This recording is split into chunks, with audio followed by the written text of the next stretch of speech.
कतनो भेजी चिट्ठी पाती, कतनो भेजी चिट्ठी पाती, आवे ना संदेश हो।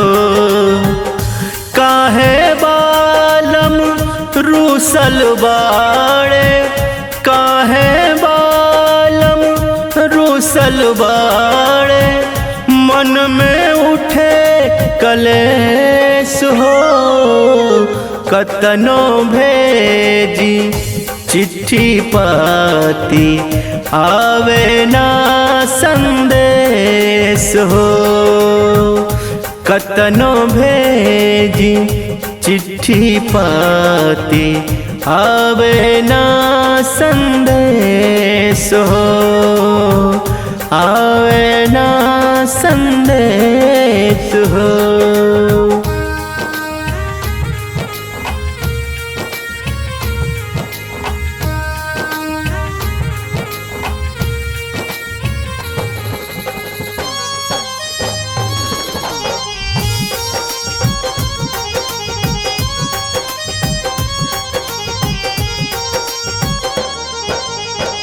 गलती कवन हमसे भइल कि बलमामो से रुस गइल। जानी लेना ऊ कपटी हा, सुख चैन हम रो लुट गइल।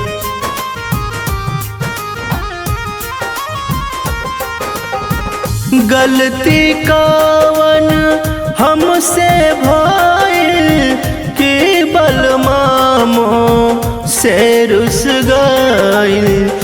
जानी लेना ऊ कपटी हा, सुख चैन हम रो लुट गइल। इहे सोच के भइल बाटे, इहे सोच के भइल बाटे, मोर पगली के भेष हो।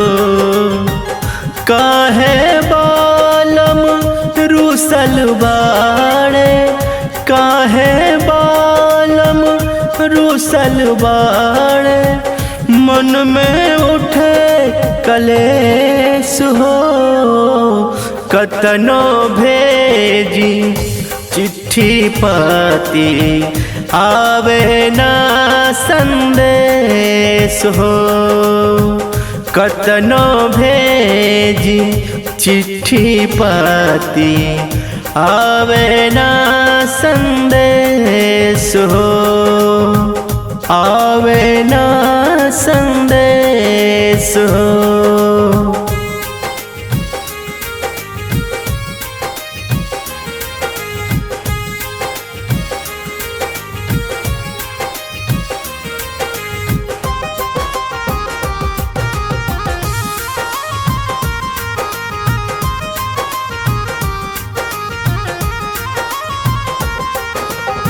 सुध बुध हमर लेला नहीं, दुख हमरो झेला नहीं।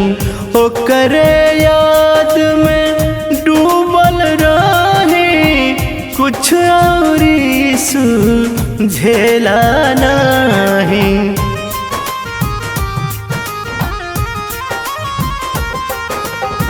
सुध बुध हमर लेला नहीं, दुख हमरो बुझेला नहीं। ओकरे याद में डूबल रही, कुछ औरी सुझेला नहीं। हमके भीम काहे बिसरवले, हमके भीम काहे बिसरवले, कवन बात विशेष हो। काहे बालम रूसल बाड़े, काहे बालम रूसल बाड़े, मन में उठे कलेश हो। कतनो भेजी चिट्ठी पाती आवे ना संदेश हो। कतनो भेजी चिट्ठी पाती आवे ना संदेश हो, आवे ना संदेश हो।